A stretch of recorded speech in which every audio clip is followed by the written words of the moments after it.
तो we will continue with the topic of nutrition. अभी तक जितना हमने पढ़ा था वो बिल्कुल बेसिक्स ही बातें थी और कुछ जनरल टॉपिक्स थे, कुछ याद करने वाली बातें थी। Now this is a very important question, that is food fortification. तो फोर्टिफिकेशन क्या होती है? अकॉर्डिंग टू WHO ये डेफिनेशन आपने याद रखनी है। Fortification is defined as the process whereby nutrients are added to the food in small amount in order to maintain या फिर improve the quality of diet of a group या community या population। अब food fortification अगर हम आम जुबान में कहें तो फूड की जो है आर्टिफिशियल तरीके से उसकी क्वालिटी को इम्प्रूव करने की एक कोशिश है, जिसको हम फूड फोर्टिफिकेशन कहते हैं। जैसे आपने सुना होगा कि सॉल्ट में आयोडीन ऐड की जाती है। Iodination of salt is the most common example. फिर आपको पता है कि अक्सर जगहों पे वाटर में फ्लोरीन की डेफिशिएंसी होती है, जिसकी वजह से डेंटल केरीज होती हैं, तो फ्लोरिनेशन की जाती है वाटर की। और आपको ये भी आपने वो ऑयल और घी के जो है डब्बे में पढ़ा होगा, उन्होंने लिखा होता है कि उन्होंने इसमें additional vitamin A and D add किया है, या E भी लिखा होता है। सो ये कुछ एग्जाम्पल्स हैं फूड फोर्टिफिकेशन के। ये तो 3 मोस्ट इम्पॉर्टेंट एग्जाम्पल्स है। एग्जाम्पल आपसे पूछी जाती है, ये आपने याद रखनी है। उसके बाद इसके एडवांटेजेस क्या हैं? सबसे पहले तो वही बात है कि एक न्यूट्रिशनल स्टेटस उसका इम्प्रूव होगा, और ना सिर्फ इम्प्रूव होगा, जो उसके अंदर डेफिशिएंसी थी वो भी उसको ओवरकम कर जाएंगे हम। ओवरऑल अगर हम डेफिशिएंसी एक न्यूट्रिएंट की कम कर रहे हैं, उसकी क्वालिटी बढ़ा रहे हैं, तो उसका स्टैंडर्ड अपने आप जो है वो इंक्रीज होगा और हमारी हेल्थ के लिए ये अच्छा होगा। अब ये फोर्टिफिकेशन भी फूड में कुछ एडिशन ही है, लेकिन इसका मकसद है उसको उसकी क्वालिटी को, उसके स्टैंडर्ड को इम्प्रूव करना। अब सेम अगर हम बात करें एडल्ट्रेशन ऑफ फूड, यहाँ भी हम कोई चीज़ ऐड कर रहे हैं या कोई चीज़ निकाल रहे हैं या कोई प्रोसेस कर रहे हैं prior to providing it to be consumed, तो ऐसी सिचुएशन में हम इसको एडल्ट्रेशन कह रहे हैं। और ये पॉजिटिव नहीं, ये नेगेटिव सेंस में आता है। चाहे हमने कोई चीज़ ऐड की है, निकाली है, या सब्स्टिट्यूट कर दी है, या उसमें से हमने उसमें कोई जो है मिस ब्रांडिंग की है, या अगर हमने फॉर एग्जांपल उसमें फॉल्स लेबल ही लगाया है कि इसमें ये चीज़ें हैं, so that is adulteration of food. इसमें एग्जाम्पल्स बुक में थोड़ी लिखी हुई है, एक्सेल ने पूरी एग्जाम्पल्स नहीं लिखी है, आपसे पूछी जाती हैं, आपने याद रखनी है। कुछ एग्जाम्पल्स यहाँ लिखी हैं। एक तो वेजिटेबल ऑयल में कोई और ऑयल साथ में मिक्स कर दें और कहते हैं जी ये प्योर वेजिटेबल ऑयल है, तो ये अडल्ट्रेशन है।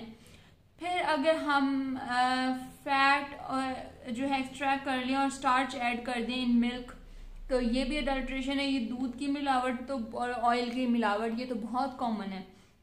उसके बाद आता है टी लीव्स में उन्होंने कलर्ड लीव्स और ऐड कर देते हैं, जिससे रंग हमें नजर आ रहा है जी बहुत अच्छा आ रहा है, लेकिन वो प्योर टी लीव्स नहीं होते। फिर स्वीट्स में कलर ऐड होता है। पेपर में जो है वो पपाया सीड्स को ड्राई करके ऐड कर देते हैं, ये भी एग्जांपल है। और एक और इम्पॉर्टेंट एग्जांपल है हनी में शुगर की एडिशन। सो ये सारी आती हैं examples in adulteration of food. एक ये फोर्टिफिकेशन और दूसरा एडल्ट्रेशन, वेरी इंपॉर्टेंट क्वेश्चन। अच्छा, अब वर्ल्ड हेल्थ डे की बात उसने की है। अब ये वैसे कोई याद करने वाली चीज़ नहीं है, लेकिन आपको ये पता होना चाहिए जो वर्ल्ड हेल्थ डे इन 2015 और 15 का स्लोगन क्या है? फूड सेफ्टी, और 18 का हेल्थ फॉर ऑल। इन दोनों के स्लोगन पता होने चाहिए। अच्छा, तो ये जनरल हमने बात करी अडल्ट्रेशन ऑफ फूड की। अगर हम जो बात कर रहे थे डिसएडवांटेजेस क्या हैं, जैसे यहाँ इम्प्रूव हो रहा था स्टेटस, यहाँ डिग्रेड हो रहा है न्यूट्रिशनल स्टेटस। फिर क्या हो रहा है कि स्टैंडर्ड उसका कम हो रहा है। स्किमिंग ऑफ मिल्क, ये भी अडल्ट्रेशन में ही आता है। उसके बाद आ जाता है इंस्पेक्शन ऑफ फूड। ये वैसे बहुत आसान सी चीज़ है, आपने इसको कैसे याद रखना है कि आप सपोज अब कोई किचन है या कोई भी आप ऐसी रेस्टोरेंट में जा रहे हैं, वहाँ इंस्पेक्ट कर रहे हैं फूड को। आप सपोज फूड इंस्पेक्टर है, फूड इंस्पेक्टर में कोई डॉक्टर या हेल्थ प्रोफेशनल ही होता है।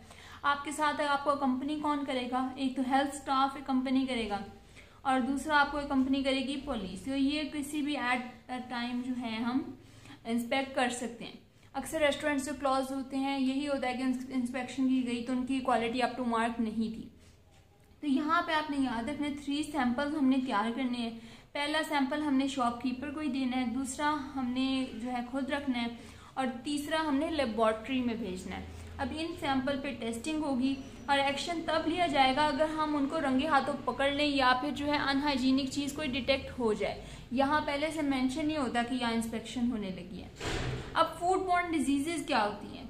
फूड बॉर्न इंटॉक्सिकेशन की उसने बात की है। अगर आप इस टॉपिक से पहले ये सोचे कि फूड जो है वो कहाँ से उसमें जो है मिलावट हो सकती है। एक तो हैंड टू माउथ जाने में जो है, अगर आपके हैंड क्लीन नहीं है तो आपका यही खाना आपके माउथ में जा रहा है, ये कंटेमिनेटेड हो सकता है।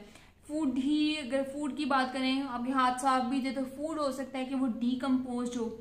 फूड है जिसमें केमिकल्स प्रेजेंट हो सकते हैं या कंटेमिनेटेड हो सकते हैं और आप उन्हीं हाथों से जिससे आपने खा लिया, सपोज आपके स्टमक के एसिड तक वो जो है बैक्टीरिया किल हो गए, वो ही हाथ हो सकता है आपने ना धोए हो दोबारा, वो कंटेमिनेटेड फूड कांटेक्ट में आया हो आपकी आईज से, नोज से, तो ये भी एक सोर्स हो सकता है of the transmission of harmful bacteria या टॉक्सिन।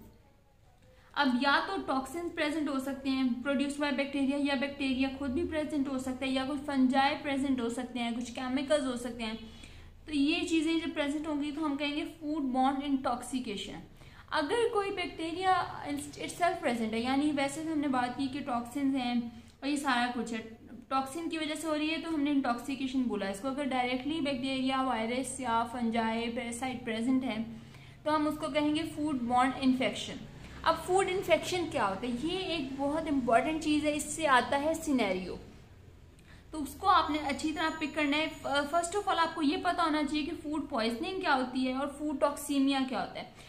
पॉइजनिंग होती है जहाँ पे कोई ऑर्गेनिजम्स प्रेजेंट हो, जहाँ इन्फेक्शन प्रेजेंट हो, और टॉक्सीमिया होता है जहाँ टॉक्सिन्स प्रेजेंट हो लेकिन इटसेल्फ बैक्टीरिया प्रेजेंट ना हो, यानी बैक्टीरियल टॉक्सिन्स हैं फूड में प्रेजेंट थे जिसकी वजह से आपको कोई भी डिजीज का सामना करना पड़ रहा है, कोई भी आपके हेल्थ इशू आ रहा है, लेकिन बैक्टीरिया डायरेक्टली डिटेक्ट नहीं हो रहा। तो फूड पॉइजनिंग की अगर हम बात करें तो कॉमन एग्जांपल है साल्मोनेला टाइफी, जिससे टाइफाइड फीवर होता है, और ये किस में प्रेजेंट होता है? मिल्क, मीट में, कैंड फूड में। इंक्यूबेशन पीरियड इसका क्या है? ये फूड पॉइजनिंग में मेन स्टेफिलोकोका साल्मोनेला, ये इंपॉर्टेंट है इसलिए उन्होंने इस लिहाज से बताया है, वैसे और बैक्टीरिया भी इसमें आ सकते हैं।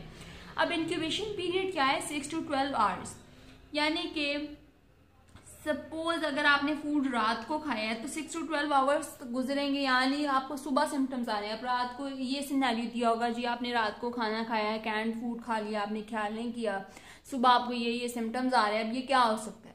तो यहाँ पे ये होगा फूड पॉइजनिंग। अब यहाँ पे क्या है? GIT के सिम्टम्स आएंगे, बिकॉज ये डायरेक्टली जो है आपके बाकी सिस्टम्स को अफेक्ट नहीं कर रहा। फीवर तो प्रेजेंट होगा बिकॉज जहाँ ये माइक्रो ऑर्गेनिज्म प्रेजेंट है, बैक्टीरिया प्रेजेंट है, वहाँ पे लाजमी है कि फीवर होगा। उसके बाद बाकी GIT के सिम्टम्स हमें मिलेंगे। अगर हम फूड टॉक्सीमिया की बात करें, यहाँ पे भी और टॉक्सिन्स प्रेजेंट हो सकते हैं, लेकिन जो इम्पोर्टेंट वंस हैं उसमें हम बॉटुलिज्म की बात करते हैं। बॉटुलिज्म इसको कहते हैं फूड टॉक्सीमिया को, जिसमें टॉक्सिन्स प्रेजेंट इन ब्लड। अब ब्लड पूरी बॉडी में जाएगा तो फूड टॉक्सीमिया जो है उससे हमें बाकी सिस्टम्स की सिम्टम्स भी आएंगे, स्पेशली द CNS और descending paralysis most often mention होगा सिनेरियो में। तो ये सिनेरियो आपने यहाँ से पिक करना है। यहाँ पे फीवर नहीं प्रेजेंट, इसके सिम्टम्स आ रहे हैं 4 hours to 5 days, यानी कि यहाँ बहुत जल्दी आ रहे हैं, या फिर 5 दिन तक भी लग सकते हैं।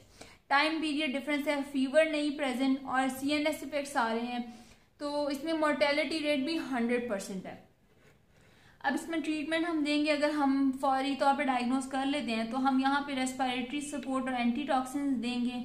और प्रिवेंशन हम ये कर सकते हैं कि फर्स्ट ऑफ ऑल तो कैन फूड नहीं खाना चाहिए। अगर हम खा रहे हैं तो देख लें कि वो प्रॉपरली हम उसको स्टरलाइज कर लें। हम जो कुक कर रहे हैं खुद से फूड, उसको हम अच्छी तरह कुक करें।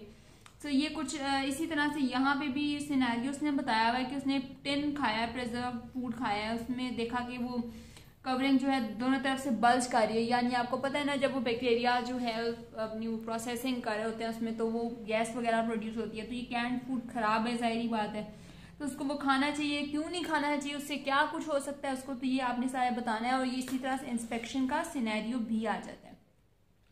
अब प्रेजर्वेशन ऑफ फूड के लिए कौन से मेथड्स हैं, ये जो है 1-2 मार्क्स के लिए पूछ लेते हैं कि कुछ पुराने ज़माने में यूज़ होते थे। ये जो है पिकलिंग और ड्राइंग, डेसिकेशन, बाकी रेफ्रिजरेशन, कैनिंग, प्रेजर्वेटिव, स्मोकिंग, ये सारे मेथड्स हैं। और कुकिंग ऑफ फूड जो है ये कुकिंग से रेलिवेंट कुछ मेथड है जैसे बॉयलिंग, फ्राइंग, स्टीमिंग, तो ये कुछ मेथड्स है for the preservation of food. So बाकी बात उसने किया मीट की, तो मीट की उसने कुछ कंपैरिजन बताया है बीफ में और मटन में, ये जस्ट आपने रीड कर लेना है। बाकी inspection of meat next lecture में हम डिस्कस करेंगे।